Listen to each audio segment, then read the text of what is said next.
السلام علیکم ورحمۃ اللہ وبرکاتہ۔ آج جو ہم اصطلاحات آپ کے سامنے ذکر کریں گے، بیان کریں گے، اگر آپ ان اصطلاحات کو اپنے پرچہ امتحان کے اندر لکھتے ہیں تو آپ ضرور بھی ضرور اعلیٰ نمبرات سے کامیاب ہوں گے۔ تو چلیے شروع کرتے ہیں۔ جب ائمہ کرام کے اختلاف کو بیان کریں گے تو اس کے لیے ہم عموماً اختلف استعمال کرتے ہیں، لیکن اس کی جگہ دوسرے بہت سے الفاظ ہیں، بہت سی تعبیرات ہیں۔ تو چلیے اسے سیکھتے ہیں یک بعد دیگرے۔ ہم اختلاف کی جگہ سار الخلاف، سارا یسور سورا، سار الخلاف بین الائمۃ، سار الخلاف بین الائمۃ الکرام، آپ اسے استعمال کر سکتے ہیں۔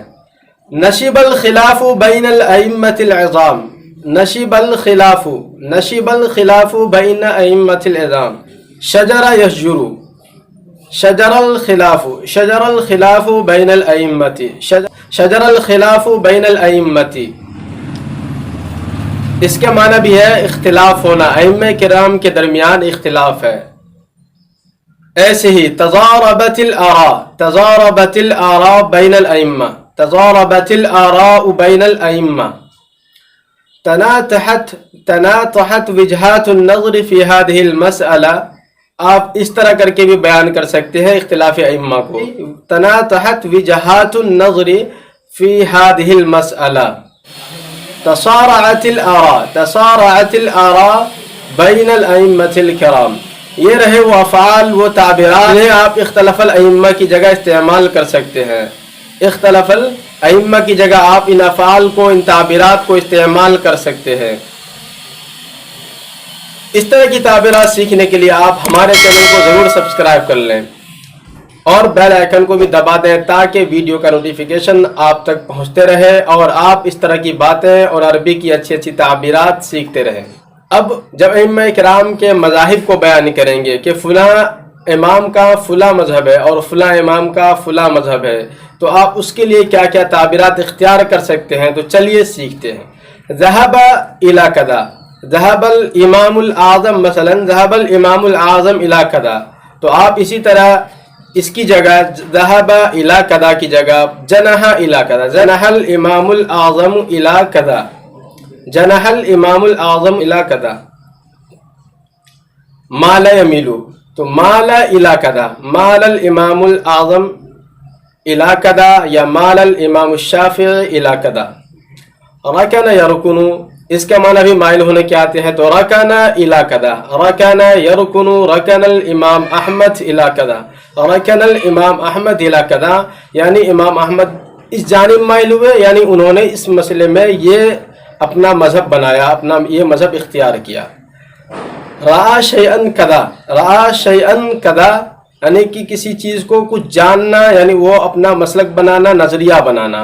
جیسے رأى الامام الاعظم ابو حنیفہ الماء قلیلا، رأى الامام الاعظم ابو حنیفہ الماء قلیلا اذا خلص اثر النجاسة الى الطرف الاخر، الى الطرف الاخر۔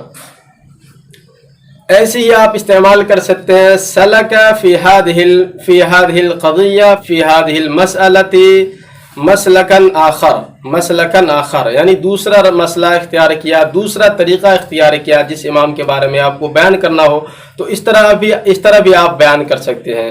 ایسے ہی اختار کذا، اختار کذا کہ فلاں نے اس مسئلے میں یہ اختیار کیا۔ ایسے ہی انتہا نحو کذا، یعنی کہ فلاں جانب گئے، یعنی فلاں مذہب اختیار کیا، انتہا نحو کذا۔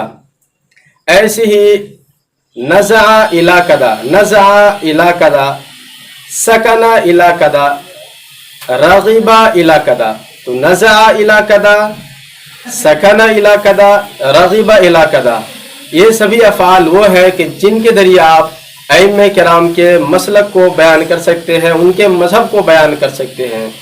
اب چلیے سیکھتے ہیں ان افعال کو کہ جن کے ذریعے آپ ان کے مستدلات کو بیان کر سکتے ہیں۔ تو اب چلیے ان افعال کو سیکھتے ہیں، ان تعبیرات کو سیکھتے ہیں جن کے ذریعے آپ ان کے مستدلات کو بیان کر سکتے ہیں۔ تو آپ کہیں گے کہ فلاں امام نے اس مسلک میں اس سے دلیل پیش کی ہے، اس کو دلیل بنایا ہے، تو کہیں گے آپ تشبث بکذا، تشبث بكذا تمسك بكذا تشبث بكذا تمسك بكذا احتج بكذا استدل بكذا استدل بكذا.